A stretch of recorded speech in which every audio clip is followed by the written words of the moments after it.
In a world riddled by literally millions of games and ever rising game prices, quality gaming on a budget can seem almost impossible.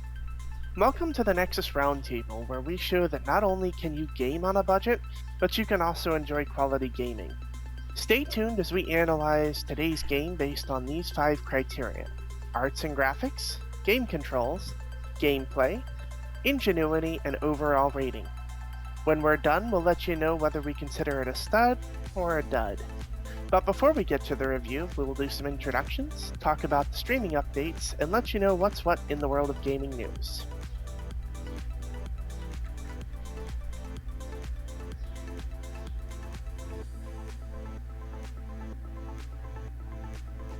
Yes, let's get going with some stuff and things. Yes, my name is Karsa. Karsa KKWX. Karsa is my name, and KKWX is my empire.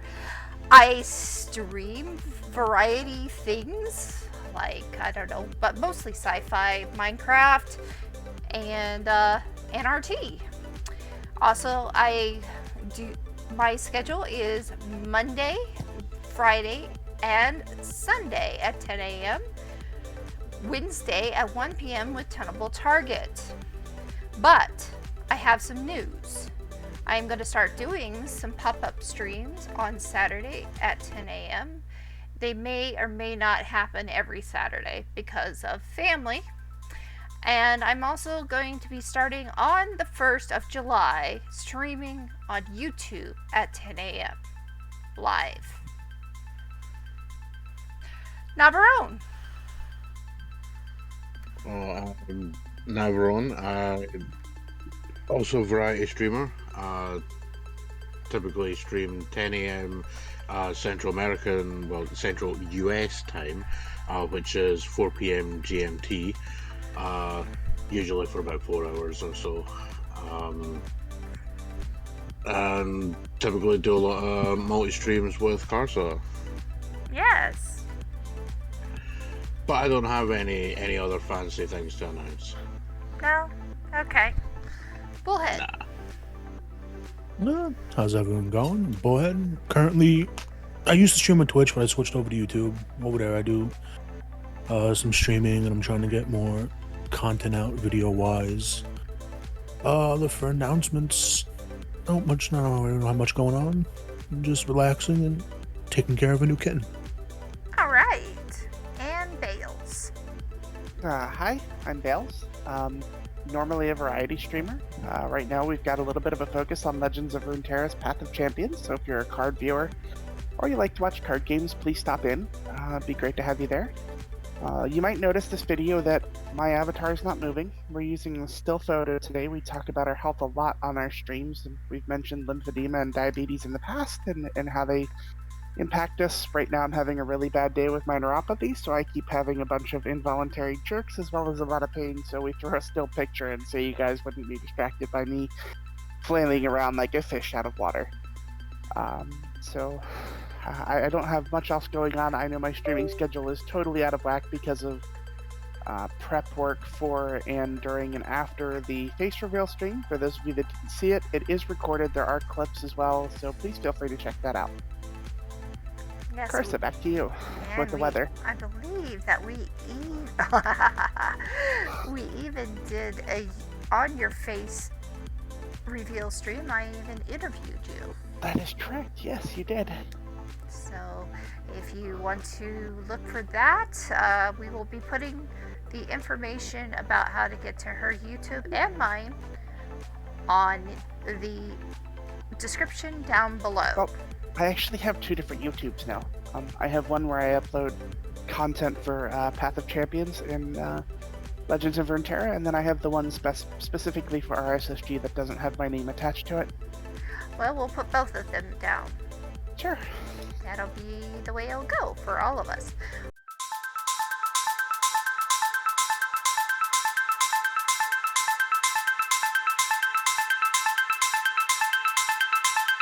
Going to need to do the gaming news, and I believe it was Bullhead who has to do the gaming news today because he did not play the game on stream. Yes, it is me this week giving you gaming news. I Alrighty. don't think it's much, but it was just things I was interested in since Capcom and Square did a couple showcases. Oh, Uh, but for right now, they just released there's a demo on Steam for it's like the DLC for Monster Hunter Rise Sunbreak. They announced that along with uh actually a few things I'm excited for Resident Evil 8. They're actually putting a new DLC. A new DLC is coming out for Resident Evil 8. That's it's called Shadows of Rose. It's gonna star Ethan's daughter, and I won't spoil much for there. They're also releasing what else? Third person mode for these games. So if you ever wanted to experience Resident Evil 8 like you did like Resident Evil 2 or 3 remake, you now can. They're updating the yay! mercenaries to add some of the bosses from the game.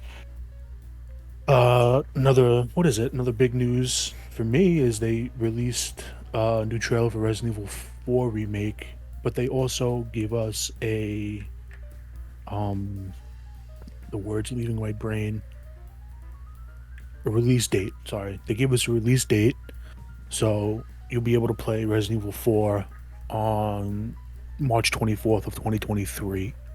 Okay. So I'm super excited about that. And then they announced some things for Street Fighter 6, but I'm kind of holding off on that because I'm like kind of excited, kind of not about it.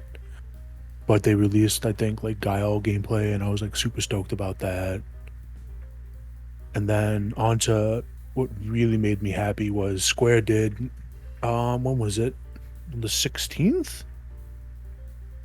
I think it was the 16th. On the 16th, they did a little showcase, and for now, they just recently, I would think it was on the 16th, they finally released 7 Remake onto Steam. So if anybody wanted to buy it on PC, that's not on Epic, because I know a lot of people don't like Epic. You can now buy it on Steam, which also includes the DLC. They also are, I don't know. I know people get it confused between like remaster and remake, but they're remaking, I think, Crisis Core, That's what my or the guess was. Mm-hmm. but I think it's supposed to be a remaster, but it's like I don't know how to classify it. Like typically, like a remaster is like you take the original graphics and then you kind of fluff them Polish up them. nicely. Yeah, but for the trailer and what they were showing for Crisis Core, this looks like an actual remake. So Right. I don't know. Maybe they'll figure something out. They're also on at the big, I think a beta's opening for phone. They're doing Ever Crisis, which will be I don't know, I think the retelling of the whole Final Fantasy VII storyline. They showed different aspects in like the trailer, and it was showing aspects from like Crisis Core, but then regular Final Fantasy VII and everything like that. So hopefully that'll be more clarified once you get access to the beta. And then finally, what I'm most excited for is they finally gave a name to the second part of the Final Fantasy VII remake, which is called Rebirth. Rebirth. And they gave kind of a release date. They say it's coming out next winter of next year. So hopefully that, along with I think Final Fantasy 16 is also coming out next year as well. So if you're a Final Fantasy fan like me, you're gonna be fed very, very well these next couple years. Nice. And yeah, that's all the news I have. It's really all that stuck with me that I enjoyed. Anybody else have any news? Just a few. Okay. A week or two ago, PlayStation did a state of play, Mm-hmm. and to say that I was disappointed would be an understatement. However, they did have a game called Stray, where you play as a cat that looks pretty interesting for me, Looks like it's especially. gonna be fun. I think the funniest part of the whole thing was when they showed the cat like walking along the wall, knocking all the bottles off, because that is exactly what a cat would do. Knock everything off the wall in the process. Also, we are recording this on the 23rd of June, Mm-hmm. meaning that Fire Emblem Three Hopes releases tomorrow for the Nintendo Switch. Oh, okay. I have been on the fence about this game for a while, but people who have gotten copies ahead of time to do the reviews have been really singing its praises as a good hybrid between the warrior style series and the Fire Emblem RPG side of things. So it looks like it's shaping up to maybe be something I might actually buy because, like, I did enjoy Samurai Warriors, but every other game in this series I hated, including Hyrule Warriors and the original Fire Emblem Warriors. So I'm afraid of getting hurt again by Fire Emblem Warriors, but it seems to be getting good reviews, so it may be something our viewers would take a look into if they have interest in that kind of game. Okay. And Knob, do you have anything? I only really have two things. Well, technically three. If you remember games like Team Hospital, no, not Team Hospital, the one by Bullfrog. What was that called? Was that Team Hospital? I forget. The point being, 2 Point Campus is coming out on the 9th or the 8th this year, which is the sequel to 2 Point Hospital, which was basically a modern sort of remake of the ideas behind Team Hospital by Bullfrog, which was considered one of the greats. Also, August 12th, we have Marvel Spider-Man getting a release on PC, finally. Mm-hmm. Now we just need an announcement for Bloodborne. And the last one is a day one release that I know for a fact is a day one release on Game Pass. And I know that you, Carson, are interested in this. It is Scorn, Yes. which looks so good. And so we are definitely And going to be reviewing it Scorn. looks horrible, and it's HR Giegerish for all those other people reviewing stuff. They keep calling him Geiger. His name is actually Giger. Oh, okay. Alright, so I have some I've seen news. several videos of late talking about it, and they keep calling him Geiger, and it's infuriating. But yeah, that's all that I've got. Okay, so I have some news. Steam Next Fest had their thing go on, and they brought up a lot of ones that are coming into view. And if you haven't seen it already, Teenage Mutant Ninja Turtles has already come out with Shredder Revenge. There's also Super People, Humankind, One Piece Odyssey, Soul Hackers 2, and then Epic Games is having a mega sale in which I don't know what they're going to be selling, but they're selling quite a bit of different things. If you are interested in that, that is good for anybody who's dealing with gaming on a budget. Potion Craft is coming out as well. Now, Potion Craft is something I would think that both Bales and I would play. Or possibly play. But I don't know how well it's going to go. Dune Spice Wars is also coming out, which is another one that I'd be interested in checking out. Let's see here. Anything else? There's in September, Warhammer 40k Dark Tide is coming out, and Your Fears Will Return, which is basically Layers of Fears Maker, is also kind of coming out soon. Other than that, Gotham Knights is looking to have theirs out on October the 25th. And that's all I have for now. There's nothing else. Thank you all for being here. And let's get into the gaming review. Bullhead, Yay. thank you for joining us. You are very well. Brain working. One more announcement. Okay.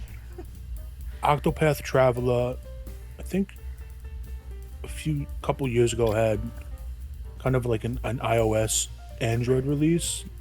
We're getting a Western release this year, and you should be able to sign up for beta if anyone was ever interested. Let me just hit my brain while I was checking my phone.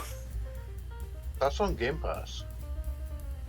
Is it? Yes, Octopath Champions of the Continent is iOS though. Oh, right. It's actually something separate. It serves as a prequel to the original Octopath. It was released in 2020 for Android and iOS, and now it's getting a Western release in 2022. So yeah, that's what I wanted to say. Just hit my brain like a brick. Okay. I mean, there. Yeah. One other tiny thing.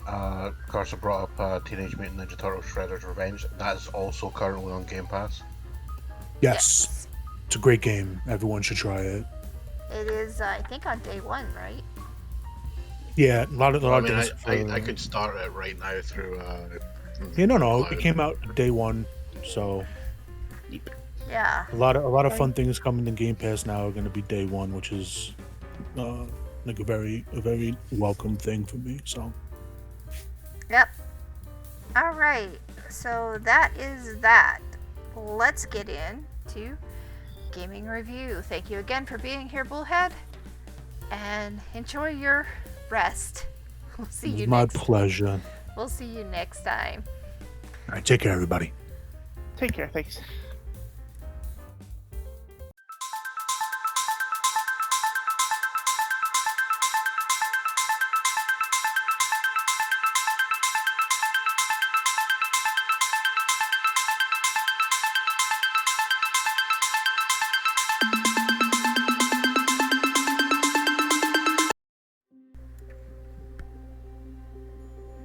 Okay, so it's just us three. And It's just us turkeys. What? us turkeys. Yes, it's turkeys. As we did Little Witch in the Woods, and this was your starter. So Bales, explain why you chose this. And Okay, yeah, so I thought this was going to be a little more towards the farming side of things, like a witchy version of like Stardew. Yeah, I think the only words I could use here is I was wrong. Yeah. I guess I should probably start with each category just because I picked the game. We should probably make that our format so people know who picked the game. Yeah, that would be great. So what's our first category here that we're going to take a look at? 1 second, please. Alrighty. This one, the first what we're doing is a display. Like arts and graphics, right? Arts and graphics. Yes, okay. So this game has a very like Octopath Traveler feel to it. And I will always use that to compare things of like low looking graphics. But to compare like to say this is like Octopath Traveler is to insult Octopath Traveler. Ooh.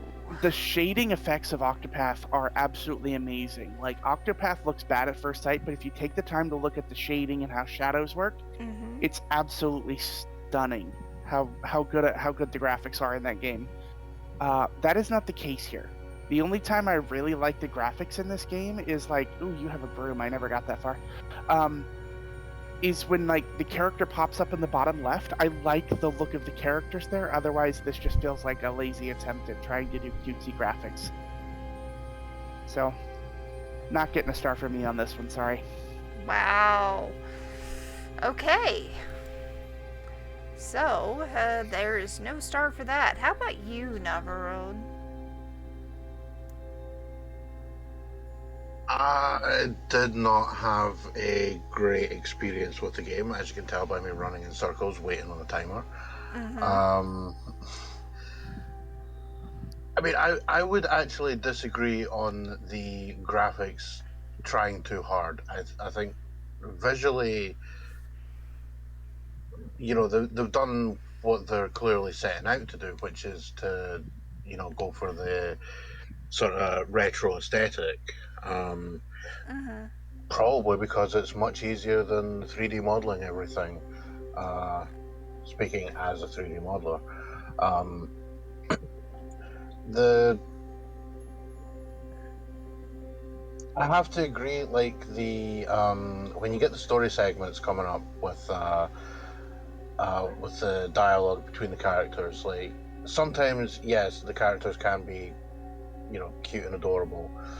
Um, I felt the only real big downside to the game, in my opinion, is how how much of it is locked off behind tutorials, Mm. and you need to be battered over the head I with would say you're jumping the gun a little with there for that. gameplay. Mm-hmm. But So, it's just the fact that it takes so long to actually get anywhere. but arts and graphics, would you give it a star or no? I would, because the actual artistry is fine. Okay, so it's reasonable. All right, for me, the arts and graphics are, well, minimalistic at best. I do like them though because they are that. Let me give you my little look. Um, it does feel retro. It does give that simple feel that you get for like a child's game. But um, I don't know. The shading was really off. I mean, really off. Like, for instance, I don't understand why she has that thing glowing on her head. That's her hat that talks to her. But it talks to her, yeah. But some areas are very lit and others are not. It seems a little off to me. So I'm not gonna give it a star in this. But we can move on to controls. All right, Bales. Yeah, the controls are fine. I didn't feel like I needed to modify anything in the control segment. I did run into a place where I couldn't use the controls the way I wanted to, but I don't know that that was on the controller side. I think that was just the game glitching out on me, so I had to stop it and restart it. Mm-hmm. So I'm not going to take away for that because, like, this was we basically day one this on Xbox, and they are going to patch it in the upcoming month or so probably. So I'm not going to hold any glitches against them. So for controls, I it gets a star. There's nothing fantastic to say about it, but nothing bad either. Okay. And I think when it comes to controls, that's valid enough for a star.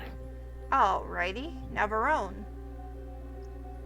Pretty much the same thing. There's a couple bits where,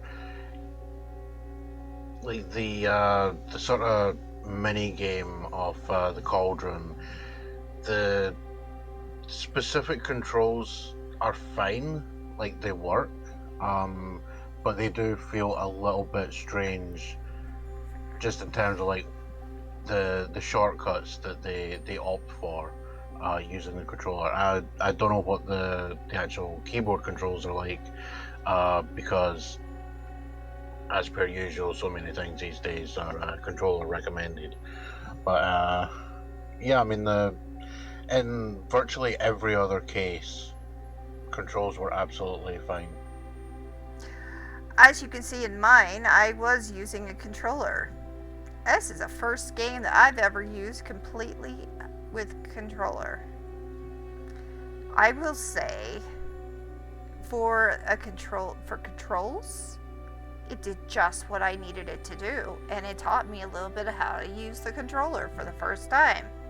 So I am definitely going to give it a star. I was very happy with that. Let's go on and move to. Oh, what happened? Okay. Let's move in to gameplay. Now this one, we're going to go back to, I think, Bales' media, which we It's didn't fine. get to see yet. There you That's go. fine. So, I hate to take us off schedule here a little bit. We have gameplay, and then we have an overall rating. What is the fifth category I'm missing? Ingenuity. Okay, thank you. Gameplay-wise, I'm gonna touch on probably character development as an issue here on this one. Because in the gameplay, you're supposed to be interacting with your hat and interacting with other people, and oh my god, your character is so annoying. Like, it was cute for about the first 15 seconds, and after that, you just wanted to kill your own character. And unfortunately, I didn't encounter any boss fights where I could kill my character, so I would have if I could have tried. Just for the satisfaction of not hearing her poor imitation of a ditzy blonde stereotype. As far as like collecting materials, it's pretty standard at this stage.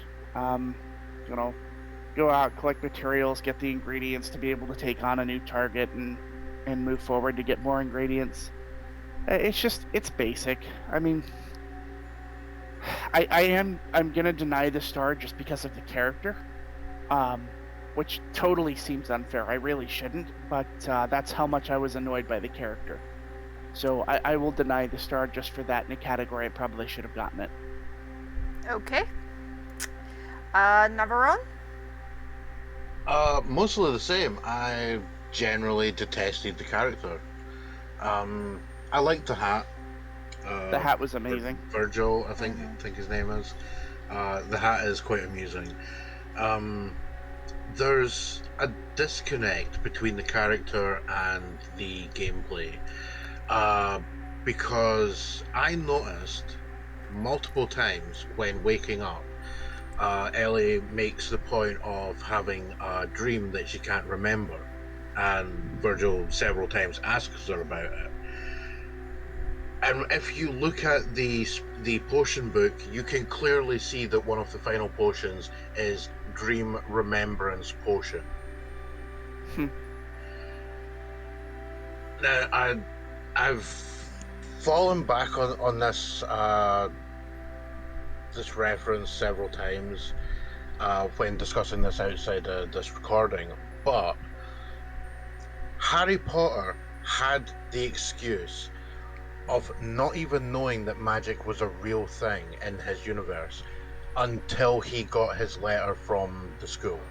Right. He had no idea until he accidentally magically removed a pane of glass and put his cousin into an aquarium with a snake and then spoke to the snake. He had no idea these were things that were real.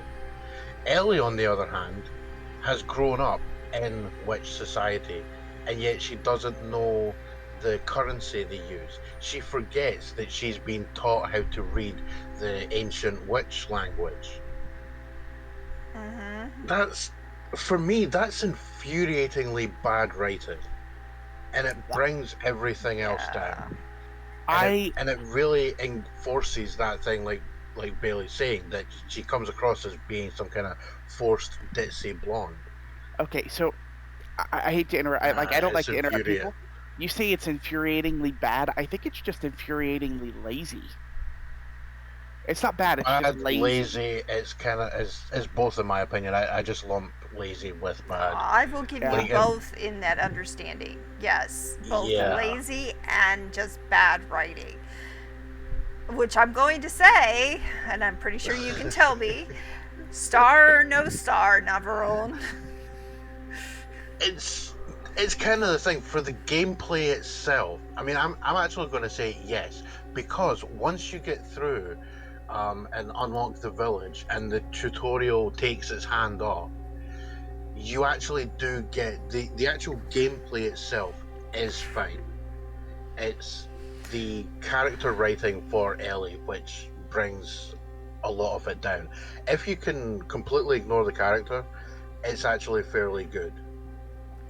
If I could take the character out, it's very pretty good. much. I think if you were to, like, I don't know, play it in windowed mode, bring up a bar to cover up the text whenever Ellie speaks, and just like have a written guide telling you what the tutorial objectives are, it would be a lot easier, because it is Ellie herself being so dense.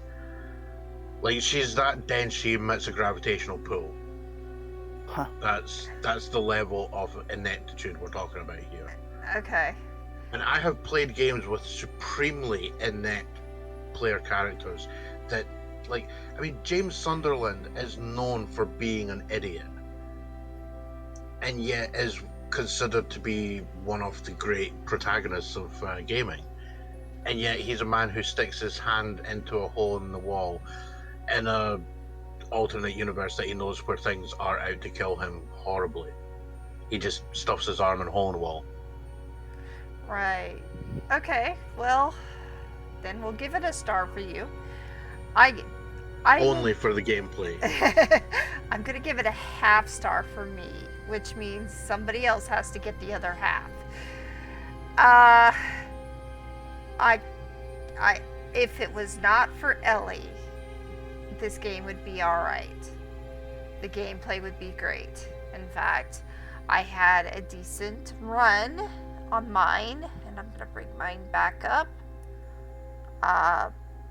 But because of Ellie, I literally felt I was losing brain cells every time I heard her voice, every time I was speaking her voice, because I did this on stream, and I literally talked out her voice, and I was like, I'm losing brain cells. I can't do this anymore. So, half star. I'm not even gonna give it a star. I'm sorry. Somebody else has to give it a half star somewhere. Okay. So, yeah. I mean, I would give it an extra half star for the characters other than Ellie, because I liked Virgil. Rub Rum was actually kind of cute. Like, the avatar pictures for that character are adorable.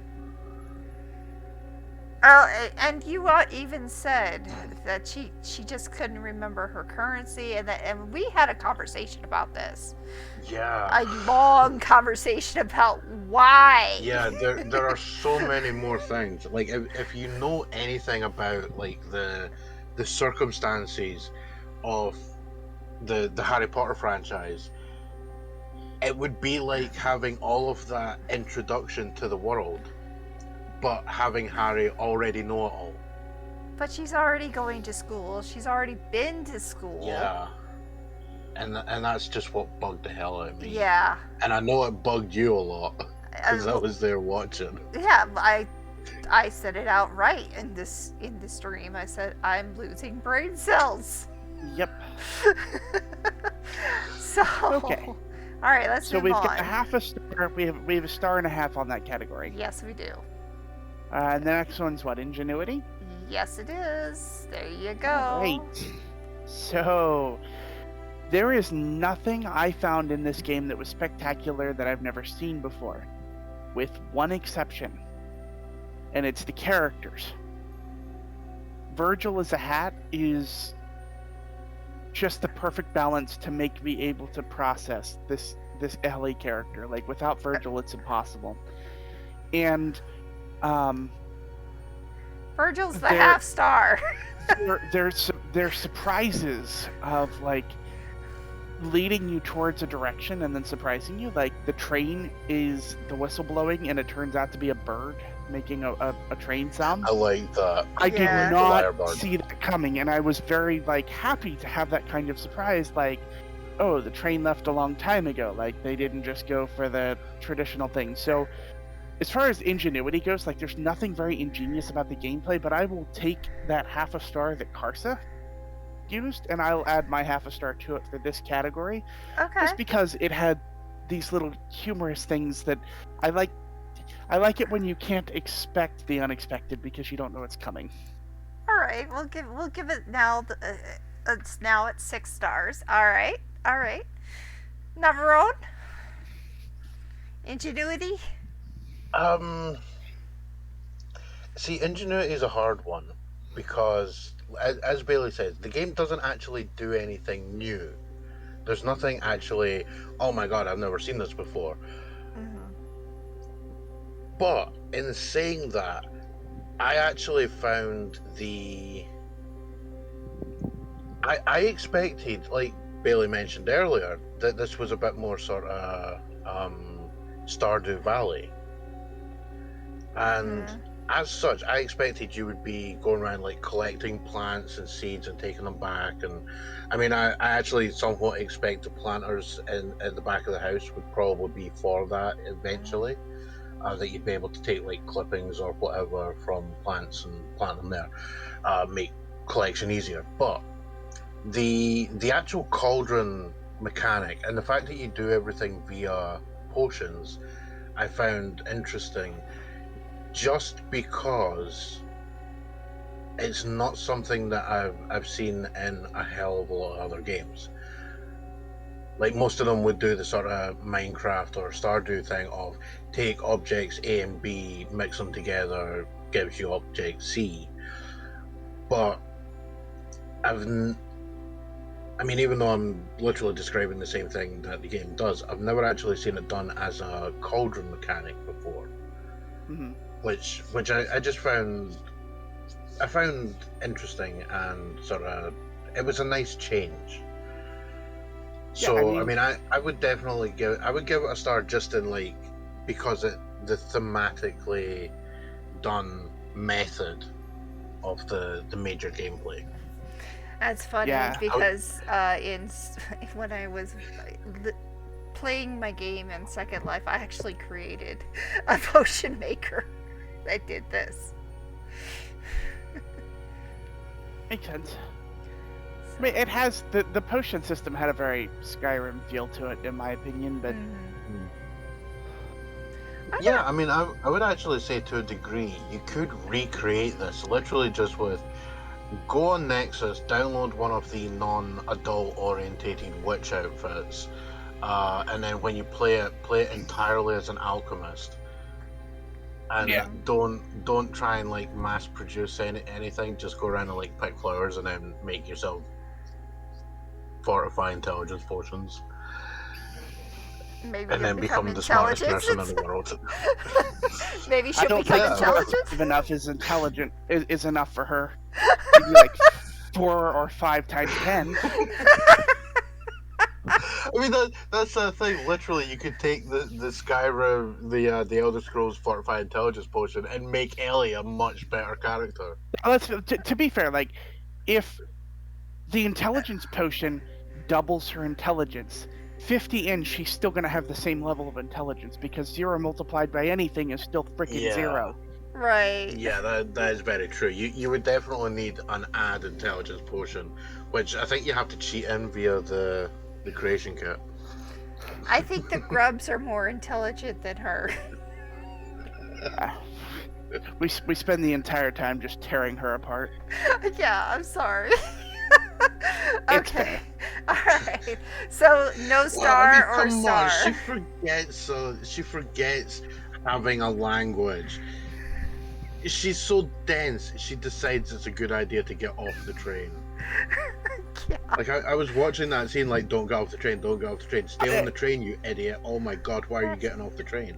Exactly. Like, if she had come out and said, I don't want to go to this town, I'm hoping I miss the train tomorrow, I would have been like, okay, I get that. Yeah, I agree with that. That's cool. But no, it's like... It's literally that thing. If she wasn't doing these things out of clear stupidity, Right. if she was actually doing them because, as you say, it's like, oh, I really don't want to go to this town. I don't want to go and do that crap.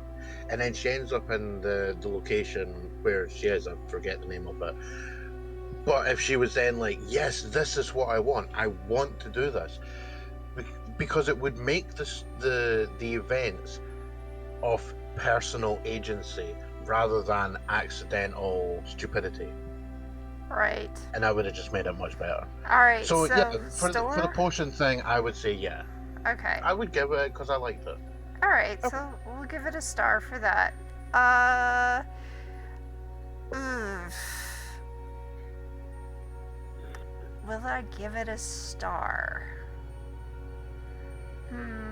I did like the fact that in the village you had somebody you talked to, and then the witches, but I didn't. I had a disconnect as well, and the disconnect was when you went to the witch.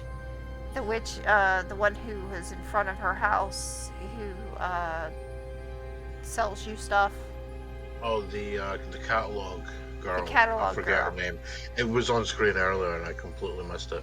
And Daisy I or something. still don't understand how she became a witch's apprentice when there is nobody who signed her. Oh, it's when she first appears, the Virgil pretends to be like a long distance communication with the master witch of the house, and pretends to be voicing them saying over the communication like, yes, Ellie is my apprentice, and the girl buys it and lets you sign up. But see, that makes her as stupid as. Yeah. Okay, so no, Well, I'm I not could giving it a believe star. that. I'm not giving it. I could kind of Okay. I could kind of believe it, but in saying that, I mean, it's your star to give or refuse. In saying that, though, the fact that Ellie almost screws it up by like being astonished at the Yeah. absolute Chad move that Virgil I makes. mean, that was You know, ingenious. Chad Virgil. There you go, Chad Virgil. That's his new name. I guess I'll give it another half star. I don't know. I'm kind of on the fence right now because I did like the potion, but the potion thing, I'm surprised it's not been in more games. If that's anything to say. Oh no, see, Carson, the game. What you're looking for is a Teleoriza. That's what you're looking for, and that is an RPG with an alchemical aspect that is worth playing. Yeah, not this one. Okay, we're moving on. We are now going. Yes, we're going to deorbit the gravitational pull of Ellie for a minute. Yes. All right. Now we're heading into the overall view. Would you play this? Is one of the questions. And What's the second half? what did you think of this game? Well, so I'm going to answer the second one first. I thought about this game as much as Ellie, as much as she thought about anything. Like it was just no. I played for an hour and a half, which I was there. Usually I play a game with it. Like Turnip Boy was such a short one for us because the game itself was short. But this game had a lot more content than it, and I couldn't bring myself back to finish going any further in the game. Like I could not bring myself to have another sit-down session with this game and continue playing. And so, like, part of this category that we're asking is there replay value? And the answer is, like, there wasn't play value. Right. So, I can't give it a star in good conscience here. We're back. Okay, so no star whatsoever. Correct. There's that lady. She's cute. Diane. Love her hat. Yeah, Diane. That's the lady I was talking It's about. because she's got the single fang. No, it's the All hat. all the anime weebs are doing things because, oh my god, she's got a fang, which actually came across as kind of weird to me. Okay.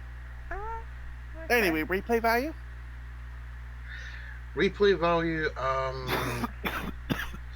Sorry. And if it gives you the option to skip the bloody tutorial, maybe. For an overall, I would say Ellie has black holed the star. No. Yeah. That's fair. And I'm going to repeat what Navarone said. We have to get through the tutorial in order to even get to a star. And then we have to take out Ellie and put somebody else who knows what they're doing in it to give it a star. For me to ever want to play this again. All they need to do is do like a mod where it changes Ellie to, like, I don't know, say Morgan from Dragon Age. So that or any of the witch characters from The Witcher. yeah. So that's sad, but it's true. We have 7 stars, and I'm not giving another. Yeah, I would hope, because I mean, very big point to make. Giant asterisk on this game. It is early access. I hope they change some of those aspects, and I really hope that Ellie gets rewritten, but I don't think she will, See, which is unfortunate. I appreciate you saying that it's early access, except that it's not. This is the game. Like, obviously they're gonna work on the glitches and stuff, but this game has been out for 2 years already on iOS. It's been out for 2 years. On iOS, yes. So it's new to PC. Okay, I was not aware of that. I just remember seeing on the menu screen it states quite proudly that it's early access. Right, because it's early access for PC users. Like, they're having to convert it from a mobile game to an actual console game, so they had to do the controller inputs. Right, and the interface now makes sense. Yes. The interface now makes 100% sense. Okay. It makes a lot more sense, and no, I will never play this game again. Yeah, no, I think what they should have, their biggest problem here was that the plot line should have been that you were an orphan on the way to an orphanage, and you didn't want to, like, your parents had died and you were going to an orphanage, and you're on the train to the city where the orphanage is, and you don't want to, like, go to there, so you get off of the train while it's stopped, and you encounter a witch who starts to teach you how to do what you're doing in the game. Then you work the tutorial in like that because your character doesn't know these things. See, that makes a whole lot more sense. That would fit this game by far. The other, I actually kind of expected there to be a thing like that. Yeah, I kind of expected when you went to the place, I expected maybe that she missed the train because, she wakes up in the morning with, like, the witch whose house it is that she's moved into standing over her, like, oh, who the hell are you? And then, she would basically be like, I don't want to go to the town because the town sucks. I want to be an apprentice. And the witch could be like, well, my last apprentice left years ago. I've not had one for a while. I'll take you on. And then there you go. Yeah, both of those make more sense than what happened. And I'm not even a writer. I know. I'm not a writer. I know. And I can think of something. So, game is set, match, and over. 7 stars. No replay. So we often joke, like, is it a stud or a dud? And this isn't like dud level of whatever that strategy sim. It's some very rough. It's very close to yeah. It is the highest level of dud that you can be without moving into the neutral zone. So it's still a dud, but it's like right at the borderline on that. And it's all because of Ellie. Yep. Ellie, if you have a stomach for like the this? stupidity, if you can stomach the character and stomach the hand-holdy as hell tutorial, then yeah, you would like it. If you hate that kind of stuff, it's gonna grate. Yeah. Yeah, no, I was going around collecting as many things as I could, trying to make as many things as I could, and the game was like, you can't make that yet. You can't make that yet. This is a useless item. You can't make that yet. Yeah. Yeah, oh, look at that. You don't have enough space to store this yet. Yeah. And so you throw something out that's actually very valuable, but you cannot have it. And you don't know it's super valuable because the game hasn't allowed you to find that out yet. No kidding.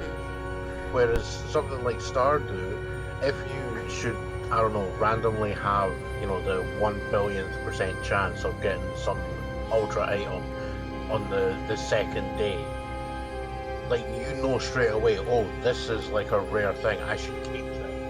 Right. Because the game hints at things being valuable. Right. I mean, that's what I like when you play something like Elder Scrolls and you find a junk item and it states, junk item can be sold.